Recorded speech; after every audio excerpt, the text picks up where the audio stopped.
석 달 남은 대선 시기에 후보들의 행보가 더욱 바빠지고 있습니다. 외연 확장에 더해서 메시지 관리의 필요성도 제기되고 있는데요. 대선 동향 여야 선대위 두 분 모시고 짚어보겠습니다. 장경태 더불어민주당 의원, 김병민 국민의힘 선대위 대변인 두 분 모셨습니다. 어서 오십시오. 안녕하세요. 예, 안녕하십니까. 이번 주 안에 대선 남은 기간 앞자리가 팔자로 바뀝니다. 후보도 그렇고 선대위도 그렇고 발걸음이 굉장히 바쁠 이럴 상황인데요. 자, 더불어민주당 이재명 후보 연일 정책 행보를 이어가고 있는데요. 오늘은 중소벤처기업 7대 공약을 발표했죠. 윤석열 후보 오늘 일정은 충청, 호남, 청년 대략 이런 키워드로 정리가 되는데요. 오늘 나온 두 후보 발언 잠시 듣고 오시겠습니다. 저는 중소기업들도 당연히 중견기업으로, 대기업으로, 또 글로벌 기업으로 성장하고 싶어 한다고 생각합니다. 그리고 그러려면 좋은 인재를 써야 되고, 좋은 인재를 쓰려고 하면 고용 조건이 좋아야 되는데, 문제는 그렇게 하기 어려운 객관적 상황에 처해버렸다는 것이죠. 그래서 대기업과 중소기업 간의 힘의 균형이 무너져서 이게 강자에 의한 탈취, 기술 탈취라든지 또는 경영 성과에 대해서 단가 후려치기로 경영 성과를 좀 빼앗아 간다든지 이런 문제들을 우리 해결하지 않으면 우리 경제 생태계가 앞으로 건강하게 살아남기가 어렵겠다는 생각을 합니다. 충청은 늘 중심을 잡아주는 곳입니다. 가운데 중에 마음 힘이 대한민국의 중심을 잡아주는 곳입니다. 그리고 충청의 선택이 늘 대한민국의 선택이었습니다. 치우침 없이 국민을 통합하라는 국민 전체의 기대가 저는 충청의 마음이라고 생각합니다. 이제 통합선대위도 구성을 했고 앞으로 선거운동과 또 향후에 정부를 맡아서 운영할 때에도 더 큰 통합의 정치를 펴도록 하겠습니다. 네, 이재명 후보, 경제 대통령이 되겠다 했는데 최근에 정책들을 쭉 내놓고 있는데 좀 경제 정책에 방점을 찍힌 이런 상황인 것 같습니다. 오늘은 중소벤처기업 지원 7대 공약을 발표했는데 가장 핵심적인 내용이 어떤 겁니까? 아무래도 이 중소기업 또 벤처 혁신을 위해서 10조 가량의 투자를 하고요. 연 30만 개의 기업을 만들겠다 이런 얘기를 하고 계십니다. 이 여러 가지 지금 이재명 후보의 일정을 보면 민생과 혁신의 방점이 있습니다. 예를 들면 민생 같은 경우는 경제와 복지, 민생 복지와 민생 경제에 대한 부분이 있고요. 또 혁신에 대한 부분은 또 혁신 정치와 또 여러 가지 혁신 벤처 이런 투자 예산에 대한 부분들 오늘 같은 경우도 말씀을 하셨는데 그동안 이 가상자산부터 시작해서 여러 가지 민생 현안에 대한 부분들 또 현재 이 체제로는 수용할 수 없는 시스템들 새로운 어떤 신자원들 신재생 에너지들 이 부분에 대해서 다양하게 이 공약을 발표하고 계시기 때문에 이 부분에는 정말 우리 대한민국 국민들께서 많은 관심을 가져주고 계신다고 봅니다. 예, 여러 가지 이제 발언들을 이어가고 계신데 자, 최근에 나오는 행보 중에서 발언들을 보면 현 정부하고 좀 선긋는 발언들이 많아진 게 아니냐 이런 분석들이 나오거든요. 그 소상공인 지원책 얘기하면서는 이제 쥐꼬리 이런 표현도 등장을 했고 어제는 부동산 정책을 앞으로 공급 위주로 가져가겠다 이렇게 얘기를 한 상황입니다. 자, 오늘 그런데 대표적인 친문 의원이죠. 고민정 의원이 이재명 후보의 국정 방향이 문재인 대통령과 다를 수 없다 이렇게 얘기를 했는데 동의하십니까? 저는 국정 운영 철학은 좀 차이가 있을 수 있다고 봅니다. 예. 그리고 한편으로는 또 이 마무리하는 정부의 입장과 또 새로 시작해야 되는 정부의 입장은 좀 차이가 있다고 보는데요. 특히나 이 문재인 대통령께서 이 방점을 찍었던 부분들, 예를 들면 여러 가지 이 선진국으로 도약하는 부분이라든지 세계 무역 속의 중심 국가, 동아시아의 중심 무역 국가로서의 역할들, 여러 가지 그런 부분을 방점을 찍으셨다면 이재명 후보 같은 경우는 여러 가지 민생 경제, 또 이 소상공인과 자영업자에 대한 지원, 그리고 여러 가지 국민들이 느끼고 있는 생활 불편함 이런 부분에 좀 더 이 기초단체장 또 광역단체장 출신이답게 여러 가지 행정 서비스에 관련된 부분에 관심이 많습니다. 그렇기 때문에 다소 그런 부분은 차이가 있다. 다만 이 민주당이라고 하는 어떤 보편적 복지의 이 정책적 방향과 비전 또 이 가치와 철학은 좀 차이는 없다고 아마 고민정 의원은 얘기하신 것 같습니다. 큰 틀에서의 방향에는 차이가 없다. 이 정도로 이해를 하면 된다는 말씀이시죠. 자, 윤석열 후보도 오늘 바삐 움직이고 있는데 오늘 그 행보들을 보면은 충청, 호남, 네. 청년 이렇게 키워드를 많이 뽑으시더라고요. 네, 오후 일정들은 청년들을 만나는 행사를 진행할 예정이고요. 예. 오전에는 향후회를 찾아서 관련된 내용들을 언급한 바가 있습니다. 어제 행사를 좀 유심히 보셨던 분들은 이용호 국회의원의 깜짝 영입 소식에 놀라셨던 분들도 네. 계신 것 같은데요. 이 호남 지역을 지역구로 두고 있는 의원이 국민의힘에 입당을 하고 선대위원장으로 합류했다는 소식들을 지켜보면서 예. 윤석열 후보가 갖고 있는 지역주의를 넘어선 국민통합이 얼만큼 중요한지를 보여줬던 일이라고 생각을 합니다. 충청의 지역 같은 경우는 윤석열 후보 부친의 또 고향이기도 하기 네. 때문에 여기에 대한 애정 그리고 또 우리가 충청이라고 하는 지역은 역대 선거 때마다 캐스팅 보터의 지역으로 꼽히지 않습니까? 어느 쪽에 아주 굳건한 마음을 주지 않고 있는 상황 속에서 이 충청의 민심도 함께 얻을 수 있는 노력과 함께 네. 전국 어디에도 치우치지 않는 국민통합의 정신을 실현하기 위한 노력들을 오늘 오전에 행보를 통해서 또 확인할 수 있었다고 생각합니다. 예. 조금 전에 말씀하신 이용호 의원이요. 민주당 복당 신청을 해서 기다리다가 이걸 포기하고 지금 국민의힘으로 간 거 아니겠습니까? 어떻게 보십니까? 아무래도 이용호 의원께서는 무소속 후보로 당선되셨고요. 또 예. 어찌되었건 더불어민주당의 그 해당 지역구에 있는 지역위원회가 충분히 지금 활동하고 있는 상황입니다. 그렇기 네. 때문에 이 지역 간의 어떤 지역 내에서의 어떤 이 주민 간의 갈등 혹은 지역 당원 간의 갈등을 최소화하기 위해서는 좀 보다 더 유보적인 입장을 할 수밖에 없었고요. 좀 안타깝게도 이용호 의원께서 어찌되었건 뭐 대선 후보로 이 윤석열 후보를 선택하신 부분에 대해서는 뭐 개인적인 정치적 아마 책임을 지시려 봅니다. 그 예. 해당 지역구와 당원들의 의견을 충분히 수렴하셨는지 모르겠네요. 네. 알겠습니다. 자, 이런 가운데 이렇게 윤석열 후보도 그렇고 김종인 위원장도 그렇고 국민의힘 뭐 이준석 대표까지 호남에 공을 들이고 있는 이런 상황인데요.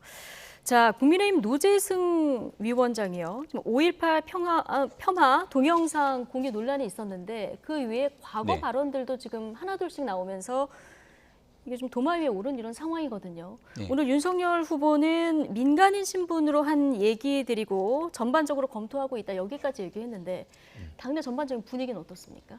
일단 4.7 보궐선거에 청년들이 기획했던 유세차에 올라서 화제가 예. 된 바 있었고 그 당시에 발언으로 많은 사람들이 각인은 됐지만 정치되지는 않았던 인물로 볼 수 있습니다. 과거에 어떤 발언들을 했는지에 대한 내용들이 하나둘씩 보도되면서 저희도 그 내용을 좀 유심히 들여다보고 있고 예. 또 많은 국민들께서 주시고 있는 의견들 또 지금 집권당을 비롯한 정치권에서의 비판의 목소리까지도 겸허하게 다 경청을 하고 있습니다. 실질적으로 발언에 대한 내용들이 조금 과장돼서 보도됐던 내용들도 있습니다만 예. 작은 내용 하나하나까지라도 봤을 때 국민들에게 상처가 될 수 있는 발언이라면 문제가 될 수 있다는 소지에 대해서도 충분히 예. 이해를 하고 있는 상황이기 때문에 현재로서는 관련된 내용들을 좀 예의주시해서 보고 있는 상황이다 예. 이렇게 말씀을 드립니다. 근데 공동선대위원장직이잖아요. 예. 근데 SNS에 남겼던 과거 글들 이런 어떤 검증 같은 건 없었습니까? 일단은 그 선대위원장을 비롯해서 선대위 출범되는 과정에 보다 많은 검증의 활동들을 해야 되는 것이 당연한 일이겠습니다만은 특히 청년 선대위 관련돼서는 이러한 내용들보다 조금 더 상징적인 인물들을 영입하려는 과정 속에서 속도를 냈던 측면들이 있지 않는가 싶습니다. 네. 뭐 사후에라도 관련된 내용들에 대한 문제에 대해서 충분하게 인지를 하면서 관련된 내용들을 겸허하게 수용하고 있는 상황이기 때문에 예, 조금 더 겸허하게 예, 예, 지금 민심을 듣고 있다. 듣고 있는 상황입니다. 예. 네. 민주당에서는 지금 윤석열 후보의 일일 일망원을 닮았다 이런 이야기까지 나왔는데요. 이 노재승 선대위원장의 SNS는 공개된 글 아니겠습니까? 검증 과정에서 분명히 확인을 했을 겁니다. 그럼에도 불구하고 임명을 강행했다는 부분에 대해서 도저히 이해할 수가 없고요. 사실 전두환 찬양 발언으로 이 윤석열 후보 또한 고역을 치르시지 않았습니까? 그런데 5.18 특별법을 마치 대한민국 성역화 제1대장이라는 등 뭐 여러 가지 폄하 발언이 있고요. 언제까지 우려먹을 거냐, 뭐 세월호를 국민들을 선동한 결과다라든지 이 정규직 제로 시대, 검찰부터 비정규직 하실 건지도 이해가 안 가고요. 또 뭐 가난하면 비정상이라는 것처럼 정상인들이야 뭐 숨지 마라 뭐 이런 식으로 예. 글도 쓰셨어요. 이런 글들은 저희도 그냥 검색만 해도 여러 가지 이 포털에서 검색만 해도 충분히 알 수 있는 내용입니다. 그럼에도 불구하고 이렇게 놔두는 부분에 대해서는 정말 도저히 이해할 수 없다. 이 정말 아마 국민들께서 아직 다 모든 이 망언들을 다 지금 총정리하고 있지 못하실 텐데 차근차근 이 공개되면 공개될수록 제가 여기서 언급하진 않는 망언들도 많이 있는데요. 충분히 빠른 조치를 하시기 바랍니다. 예. 지금 뭐 윤석열 후보도 검토를 하고 있다. 지금 영입 철회에 대해서 가정적으로 얘기하기는 어렵다. 이렇게 얘기가 나오고 있어서 민심을 듣는다고 하셨으니까요. 자, 어떤 결정이 내려지는지 이건 좀 보도록 하고요. 자, 윤석열 후보 오늘 지역 민심에 호소하는 이런 일정들을 보인다 앞서 얘기를 해주셨는데, 자, 그런데 그 지역 민심 중에서 과거하고 좀 다른 부분들이 있습니다. 윤석열 후보 지지율이 호남에서 25% 정도 지금 나오고 있거든요. 물론 이재명 후보가 지금 70% 가까이까지 좀 치고 올라간 이런 모습도 눈에 띄고요. 또 하나가 대구로 가보시면 대구에서 또 이재명 후보 지지율이 30% 넘게 나오고 있습니다. 어떻게 보십니까? 일단은 뭐 지역구도를 이제 깨는 선거가 네. 아닐까 이런 생각을 합니다. 물론 호남민들이라고 해서 당연히 더불어민주당을 당연하게 뭐 맹목적으로 지지하던 시대는 끝났고요.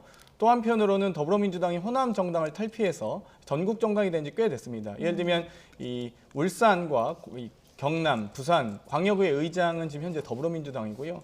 해당 울산과 경남, 부산 모두 현역 국회의원을 배출하고 있습니다. 그런데 그에 반해서 국민의힘은 지금 호남 지역에 아마 제가 알기로 광역의원이 한 분도 안 계시는 걸로 알고 있고요. 국회의원은 당연하고요. 그렇기 때문에 전국 정당이 아직 못된 모습들을 보이고 있는데 그에 반해서 좀 저희는 전국 정당화를 위해서 많은 노력을 했다라는 부분과 호남인들께서는 또 여러 가지 전략 투표를 많이 합니다. 네. 그러니까 뭐 다른 지역도 당연히 마찬가지겠지만 보다 더 여러 가지 후보의 자질과 비전 등을 검토하셔서 지지를 하기 때문에 보통 다른 이전의 대선 이 상황을 봐도 3개월 전에 호남의 지지율이 뭐 80% 이상 이게 뭐 극단적으로 나왔던 적은 없고요. 차차 여러 가지 이 대선 과정에서 이 공약과 비전들을 검토하셔서 지지로 이어질 것이다라고 예상하고 있습니다. 예. 발언에 조금 정정해야 될 게 있어서 네. 호남 지역에 당협위원장이 없다라고 말씀하셨는데 광역의원이라고. 광역의원. 네. 예. 일단 뭐 천하람 변호사를 비롯한 많은 정치인들이 활동하고 있다는 점 분명히 네. 좀 말씀을 드리고요. 예. 여기에 대해서 이 단순하게 나왔던 지지율의 수치보다도 윤석열 후보가 이번 대통령 선거에 출마하면서부터 유종필 전 관악구청장 그리고 김한길 전 대표 박주선 의원도 있죠. 네, 박주선 의원을 비롯한 많은 호남 지역 정치인들과 통합을 위해서 함께하기 위한 노력들을 꾸준하게 진행을 해왔습니다. 예. 김한길 전 대표가 꾸리고 있는 새시대 준비위원회 같은 경우가 이런 국민 통합의 정신을 구현하기 위한 새로운 밑작업들까지 진행이 되고 있는 만큼 이렇게 그동안 걸어왔던 길에 대한 진정성이 아마도 3월 9일 대통령 선거 기간 충분한 활동을 통해서 아마 국민들의 마음을 움직이는데 일부 네. 효과가 있지 않을까 생각합니다. 그럼 호남의 어떤 인재 영입 이런 노력이 앞으로 지지율을 더 끌어올리는 데 영향이 있을 거다 이렇게 보시는 건가요? 네, 우리가 지난 4.7 보궐선거에서 서울에 있는 25개 자치구 전체 자치구에서 오세훈 후보가 승리를 하게 됩니다. 그 전에 있었던 2020년 4.15 총선과는 완전히 판이하게 바뀐 결과인데요. 김종인 위원장 비상대책위원회 체제 시절 예. 호남과의 동행을 통해서 충분하게 노력했던 결과들이 단순한 호남 지역에만 국한되는 것이 아니라 서울 수도권에 있는 이 정치 지형에까지 영향을 미쳤던 점들을 고려하게 된다면 앞으로 내년도에 있는 3월 9일 선거에서 충분하게 국민들에게 마음의 울림이 있는 결과들을 가져올 거라고 생각합니다. 예. 최근에 대선 후보들의 동선과 선대위 발언들을 이렇게 쭉 따라가다 보면 상대방의 약점을 겨냥한 전략들이 숨어 있다. 자, 이런 분석들이 나옵니다. 민주당에서는 윤석열 후보의 토론 능력에 대한 비판이 좀 많이 나오고 있고요. 국민의힘에서는 이재명 후보의 말 바꾸기에 대한 공세가 적지 않습니다. 관련 이야기 잠시 듣고 오시죠. 윤석열 후보 보고 좀 링에 올라와라 이러는데 링에 올라오려고 하질 않죠. 근데 어차피 올라와야 돼요. 근데 권투를 아는 분들도 아시겠습니다만 권투는 외롭게 상대와 나 둘만 있지 아무리 훌륭한 트레이너가 있어봐야 링 밖에서 소리 지르는 것밖에 못해요. 주먹을 날리고 주먹을 맞고 하는 건 내가 하는 건데 김종인이라고 하는 훌륭한 트레이너가 있다 치더라도 밖에서 최종적으로 수건 던지는 일밖에는 못할 수도 있어요. 사실상 두 후보 중에 한 명을 선택해야 되는 상황에서 그래도 자기 머리로 생각하는 정치인과 남의 머리를 빌리는 것도 모자라서 써줘야 되는 후보다. 이게 확인이 되면 저는 윤석열 후보를 선택할 사람은 거의 없을 거라고 생각합니다. 아, 존경하는 박근혜 대통령 이래놓고는 아 진짜 존경하냐? 내가 어디를 봐서 내가 존경할 사람이냐? 이렇게 얘기해요. 그다음 뭐 국토보유세 하겠다. 근데 국민이 반대하면 안 하겠다. 기본소득 국민이 반대하면 안 하겠다. 그러면 국민이 반대가 높은데 안 하겠다는 거냐? 나는 설득할 자신 있다. 그래서 하겠다는 건지 안 하겠다는 건지 존경한다는 건지 안 한다는 건지 국가 리더의 언어는 이중 언어를 쓰면 안 됩니다. 그리고 변신할 때는 그 근거에 대해서 국민들에게 진정한 반성과 해명을 해야 됩니다. 해명 없는 변신 그리고 사기꾼 같은 이중 언어로 말장난으로 뭐 토론에서 이겨보겠다? 우리 국민이 그런 수준 아닙니다. 예. 뭐 남의 머리 빌린다부터 사기꾼 조금 격한 표현들도 지금 등장을 했는데 자 어쨌든 지금 원희룡 정책총괄 본부장은 이재명 후보에게 한 얘기가 국가 지도자가 이렇게 이중 언어를 쓰면 안 된다. 말 바꾸기 논란에 대해서 비판을 했는데 캠프에서 어떻게 보십니까? 글쎄요, 저도 이 상임위 질의할 때 존경하는 모모모 의원님이라고 합니다. 실제로 제가 존경하는지는 뭐 제 속마음을 제가 들여다 볼 수는 없기 때문에 네. 그 부분은 참 어쩔 수 없다고 보는데 오히려 풍자의 의미가 더 강했다 후에 또 얘기를 해주셨고요. 저는 오히려 이 정치인들의 정책적 유연함 네. 그리고 의사결정 과정에서 국민과 호흡하는 노력이 매우 중요하다고 봅니다. 그동안 항상 문제가 되는 것이 이 제왕적 대통령제, 독재자적 모습 이런 부분들 매우 많은 국민들께서 비판하지 않았습니까? 네. 오히려 저는 윤석열 후보께서 좀 더 유연함을 가지셨으면 좋겠습니다. 정말 정규직과 비정규직 차이가 없다. 뭐 비정규직은 150만 원만 적게 받으면 된다 이런 말씀을 하셨는데 설마 했는데 물론 이 뭐 노승래 상임 선대위원장마저도 뭐 정규직 제로 시대라고 하셨지만 얼마 전에도 52시간제와 이 소위 최저시급이 비현실적이라고 말씀하시지 않았습니까? 굳이 좀 생각을 바꾸셨으면 어땠을까 이런 생각이 들고요. 저는 오히려 윤석열 후보가 지금 노쇼 정치를 하고 계시다라고 말씀드리고 싶습니다. 이 소위 이 윤석열의 김종인의 유니폼과 이준석의 축구화를 신고 벤치에만 앉아 계세요. 국민들은 윤석열 후보가 뛰는 걸 보고 싶어 하십니다. 그리고 그 과정에서 김건희 씨도 어찌되었건 이 대통령 후보의 부인 아니겠습니까? 만약에 대통령이 되시면 이 청와대 영부인으로서 제2부속실에 청와대 대통령 비서실의 제2부속실에 지원을 받는 국민의 예. 세금을 받는 분입니다. 그렇기 때문에 정말 이런 노쇼 정치 해서는 안 된다고 봅니다. 네, 윤석열 후보의 직접 목소리를 더 듣고 싶다는 얘기와 함께 존경하는 박근혜 전 대통령은 풍자적 표현이다. 이런 여러 가지 논란의 발언들이 이제 말 바꾸기는 아니고 유연함이다. 이렇게 보셨는데요. 네, 이 원희룡 전 후보 본부장이 굉장히 거칠게 질타를 했는데요. 아마 원희룡 전 지사께서 지난번 대장동 일타 강사로 대장동과 관련된 문제를 관련된 이재명 후보와 이 다퉜던 모습들을 아마 생각해 보게 된다면 왜 더 말 바꾸기에 대해서 이렇게 목소리를 높일 수밖에 없는지를 생각하게 될 겁니다. 국정감사장에 나와서도 이재명 후보가 당시 이 대장동과 관련된 측근들의 문제라든지 굉장히 중요한 일들에 대해서 순식간에 말을 바꿨던 모습들을 기억하실 겁니다. 대한민국의 대통령 후보가 되겠다는 정치인이기 때문에 이 말에 관련돼서 분명하게 국민들에게 주는 메시지가 어느 순간 손바닥 뒤집듯이 바뀌게 된다면 실제 대통령이 되고 국정을 운영하고 났을 때도 예. 나중에 가서 그 지금 했던 말들을 얼마든지 바꿀 수 있기 때문에 여기에 대한 강력한 질타를 할 수밖에 없는 부분들이 야당의 문제 제기라고 말씀을 드리고요. 예. 한 가지 앞서 윤석열 후보에 대해서 이제 노쇼 등에 대한 발언을 했는데 얼마 전에 SNS에 이런 글을 올린 적이 있습니다. 정치는 사람이 하는 게 아니라 사람들이 하는 거다. 윤석열 후보 혼자서 국정을 이끌어가는 제왕적 대통령, 만기칠람의 시대가 아니라 주변에 있는 사람들과 호흡을 맞추고 함께 정치를 구현하기 위한 노력들을 하고 있고 정권 교체의 굳건한 의지를 받고 있는 윤석열 후보의 행동들이 있지만 젊은 청년 세대의 지지를 받는 이준석 대표 또 굉장히 노련한 정치의 경륜을 갖고 있는 김종인 위원장과 함께 정치를 구현하려고 하는 예. 모습들에 국민들이 박수를 보내고 있다는 점들도 함께 말씀드립니다. 예. 자, 민주당 짧게만 말씀드릴게요. 저희가 대통령 선거를 하고 있는 것이지 선대위원장 선거를 하고 있는 것이 아닙니다. 그렇기 때문에 대통령 후보가 직접 나와서 비전과 네. 공약을 발표하라는 말씀입니다. 후보가 직접 나와달라 이 얘기하시면서 민주당에서는 지금 정해진 TV 토론 횟수 말고 1대1 토론이라든가 토론 횟수를 늘리자 이렇게 얘기를 하고 있는데 네.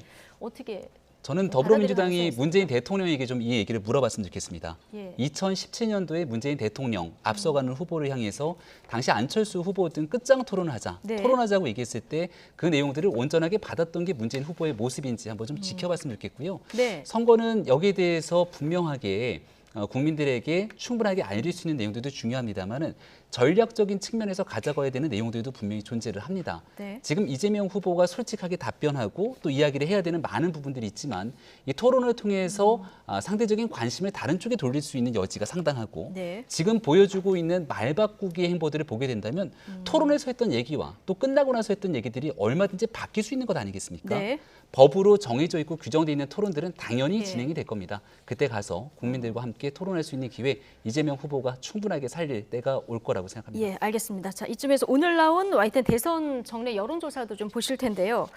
이게 국민의힘 선대위 출범을 했던 월요일하고 화요일 날 이렇게 조사가 된 내용인데요.